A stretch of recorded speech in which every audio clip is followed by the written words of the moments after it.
I am Dina. I am from this municipality and I am working in LIFE project Waste to Resources. The project started in 2022, but actually all the actions started in 2023. So I will tell you very shortly what we do in this municipality regarding circular economy initiatives, what kind of initiatives we have had. And so let's start.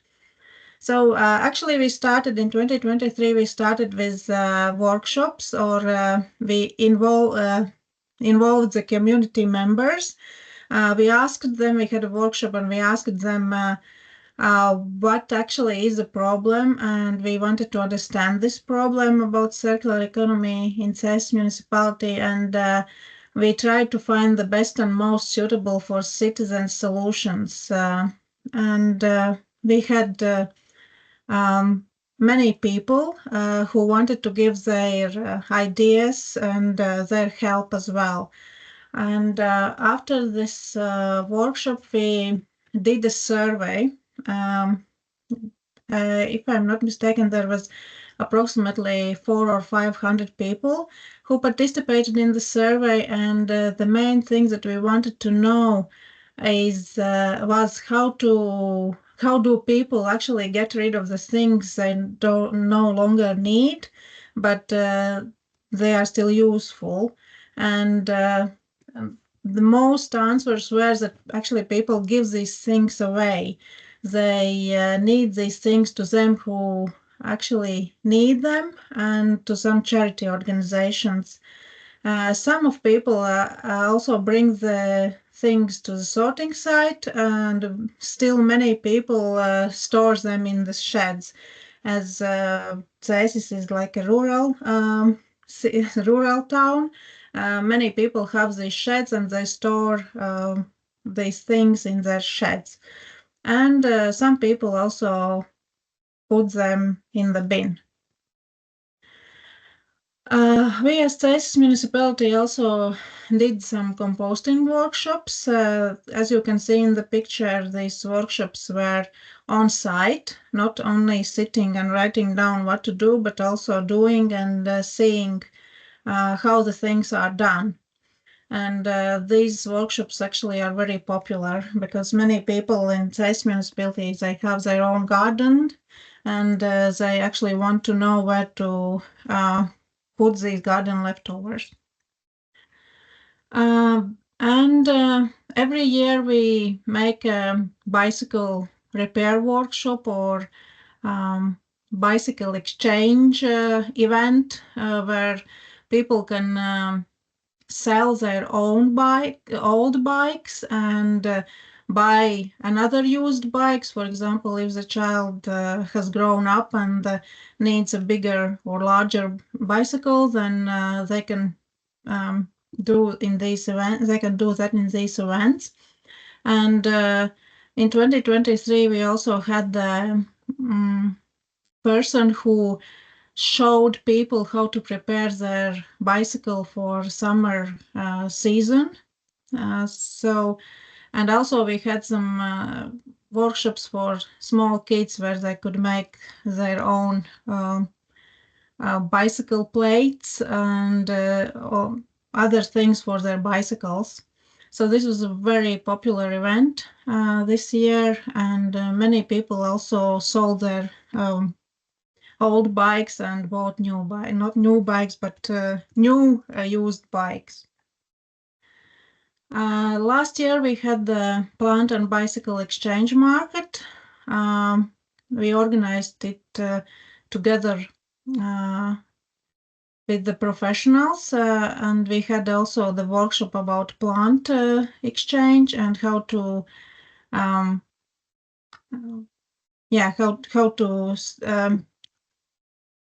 select and how to grow their own plant. Unfortunately, the weather this year wasn't very good, but still there were people who got a lot of knowledge about plant sowing. And then we had a crown workshop. We organized it during the Cesis Town Festival. And as you can see, it was very popular. Kids, and not only kids, also grown-ups made their own crowns with used cardboard and used fabric. And it was a very popular thing, and people got to know what they can do of the um, old cardboard boxes and old fabrics. Yes, and there were many, many people who were walking around the city with these crowns on their heads. And in December, we participated and we helped to organize a hackathon. It was mainly for young people, 16 to 20-year-olds. And as you can see in the pictures, there were very many young people participating, nearly 100 youngsters. And the result was that the winners of this hackathon was a team who showed us how to make book covers from old or used fabric. And last week, also, this team made a workshop for smaller kids, and smaller kids tried to make their own book covers from fabric. As you can see in the picture, it was very colorful. They could draw on this cover, and so they can use this cover for their books. And we are now working for circular center in Cesis in Lapsu Street. There is already this place where people can put their old not used stuff but still usable stuff in, and it is very popular. People actually come and take old plates or glasses or books or cups, and if they have something at their homes that they don't use anymore, they bring to this place, and other people can take them. And in January 2026, we are planning to open this. You can see in the picture this gray modular house. We are planning to open it, and this will be a circular center for Ces municipality. So we are still working, and we are trying to make this community-based circular and repair center in Cesis. And what else we have done? We have made guidelines for caterers. These guidelines were made last year for Cesis City Festival, and this is just the beginning. So they are. It's not like they are working perfectly, but this is a beginning, and we will give these guidelines for the caterers this year as well. So this is very shortly about this municipality and what we have done so far. So I hope you see in full screen. Yes. Okay. Hello everyone. I'm glad to join you. Very shortly, I will tell you today about one cooperation project which was implemented in between local action groups in Europe. So very shortly, what is maybe who doesn't know what is a local action group? And the leader funding. In leader funding comes from European Agricultural Fund for Rural Development. Leader funding is in all European countries, and the rule is that at least 5% must be for leader funds.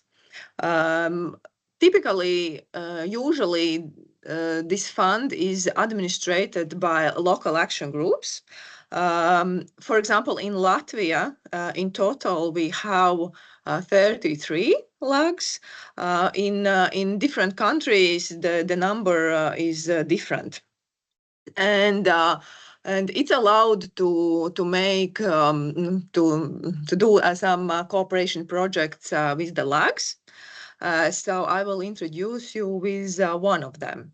But in the beginning, when I speak about my lag, I speak about Aizkraukle district and but two small villages from Bauska district. So in the circular economy project, we were seven partners. Finland was the leading.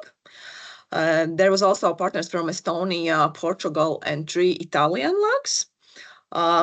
Period. As you see, it was in a COVID time, so we faced different challenges, but in the end.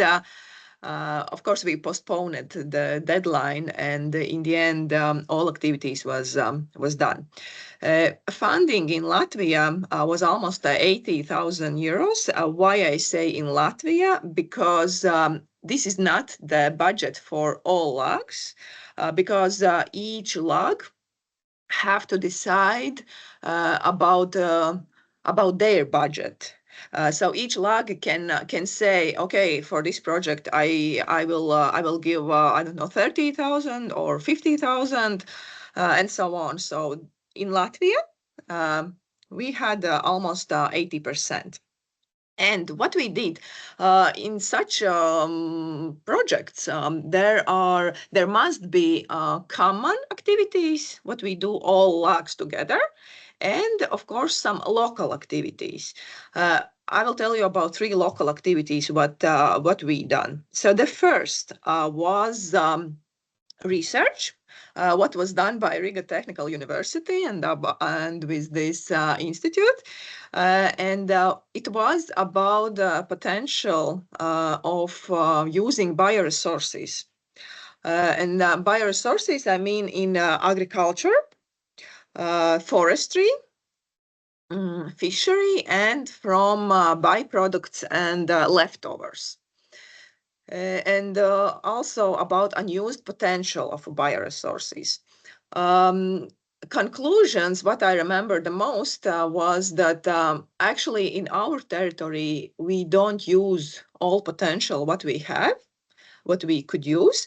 And as you saw in the map, so we have a border with Lithuania, and actually a lot of resources in agriculture and forestry actually are taken away by Lithuanians. For example, milk.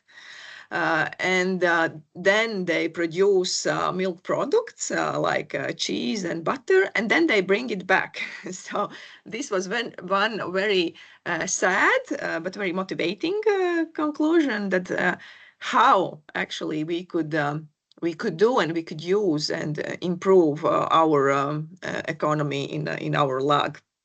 Then the next activity, there was a list of seminars organized in our lag territory. All people who were interested could join. So we had like 6 days and different topics. For example, what is bioeconomy, technologies, then about waste management, about eco-design, about industrial symbiosis, green procurement, and so on. It was interesting. People came. The place was full. So we understand that this topic, no, it is important and it's interesting for everyone. And the last, it was more specific. It was mostly focused to enterprises and municipalities, and it was about energy management system. This was interesting because it was not only theory. There was a lot of practical things, calculations, and site visits. So we visited all three types. We visited public building. Here you see a multi-flat building, and also one, actually the largest in our territory, production company. Then about international activities, of course, there was study visits in each partner territory. And it was very, very interesting because one thing is what you do and what you know what is in Latvia, but very, very useful is to go abroad and see good circular economy examples in partner territories. And as a result, there was made ebook. There's also a link. You can read it later. It's in English, where we shared circular economy cases from all the partners. Hello, everyone, and I will continue what already was discussed before, and I will tell about the project that we are currently having and what we are doing and what we already have done and what we are aiming at, and about the challenges we have faced already, what's ahead of us, and so on. I will touch some simple things and some more theoretical things. So I will show you. So the project is called.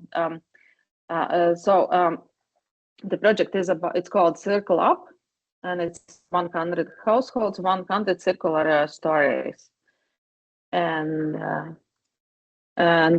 just a quick overview of the project. We started back in January 2024, so it's almost 1 year is gone, and we will end up in December 2027. The total budget, sorry, there are 3 digits somewhere disappeared, but it's 4.5 million euros.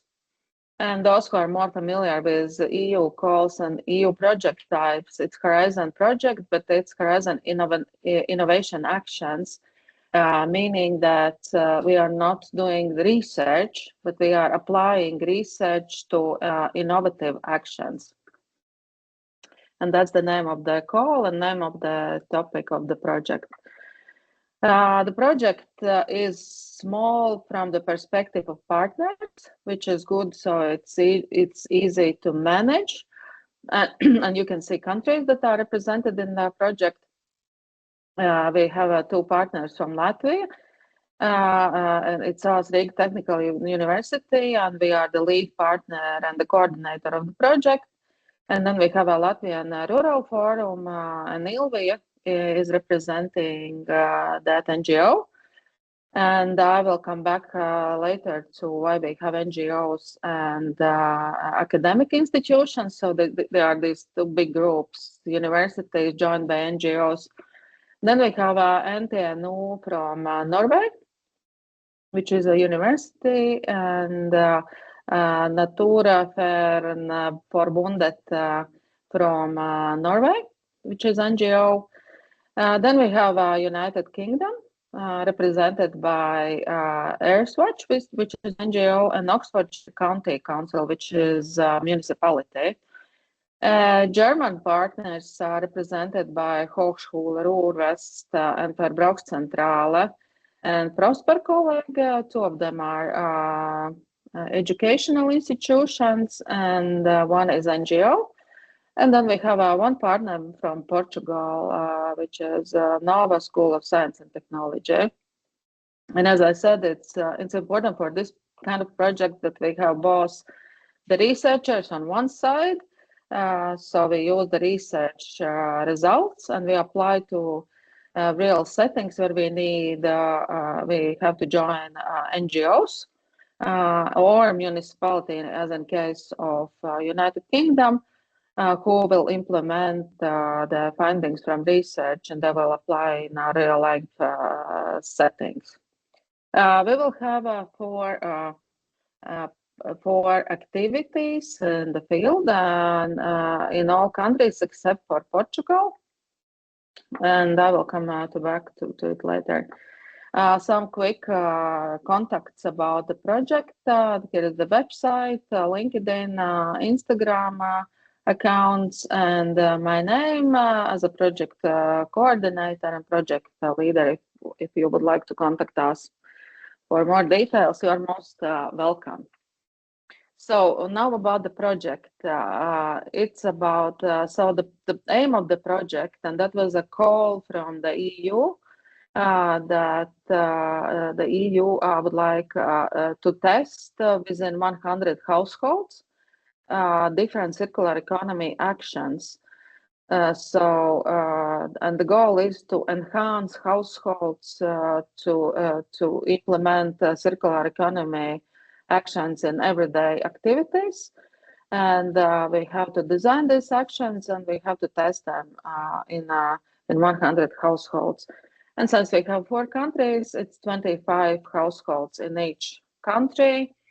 But we will start with 160 households due to high probability that the number will decrease during the project.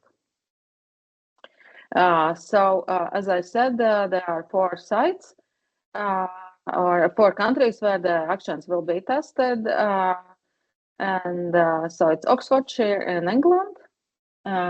Someone who is more familiar with Oxfordshire, there's a little village called Vantage. They will be part of the behavioral interventions we will have within the project. Then in Germany, it's Bottrop. In Latvia, still has to be decided, and in Norway, it will be Bergen. So what we are going to do, and how far we have done so far. So we are aiming to do a behavioral intervention for 4 waste groups, which is textiles, food, consumer electronics, and packaging. And packaging in terms of plastic packaging and paper. And we are developing still. We are at a development stage. The innovative, we call it innovative package of interventions, and they are based on behavioral science approaches. One of our partners, the Norwegian partner from NTNU, they are environmental psychologists. So we basically apply the knowledge they have gained in environmental psychology. And for those who are more interested in academic terms, I can tell that we use a stage model of self-regulated behavior change as a backbone for all the approach that we apply for the project. Then, based on this theory, we built digital solutions, and it's an app that is developed currently as a support for the household that we will be involved in the project. We have a community building tool, and I will come back to these 2 things a bit later. And we will have also individual counseling, which will support digital solutions and community building tool. And we call them material advisors who will be counseling households who will participate in the project. So we will start with the pilot test, which will start at the end of this year. It will go for 2 months, just 3 households in each country. We will test all the digital solutions. We will have smart bins to test. I will come to it a bit later as well. So we will just test out in a pilot phase. We will adjust if it's needed, and then we will go for the main intervention. We will have an intervention in 2 stages. The more simple stage for 2 months, and then we will continue with a more complex approach following next 3 months. And here is the approach. It's just 1 page, but it's it has the overall approach. So on the left-hand side, we have households. And each household will be provided with smart bins. And the smart bins will be applied to measure in a real time the waste, the weight of the waste, and every household will be provided with the data that we gather from smart bins and will be used as the feedback mechanism for the households and for material advisors as well. So we can track what is the material flow within the household. Then, as I said, we will have digital solutions, and it's called Behavior Science Toolkit. So there will be some gamification elements built within it, and we will have challenges built within this, and it will be as an app. So the challenges will be both individual and community challenges for every material flow. We will also provide a library, or we call it a knowledge base, with different information materials that are needed for to enhance circular economy.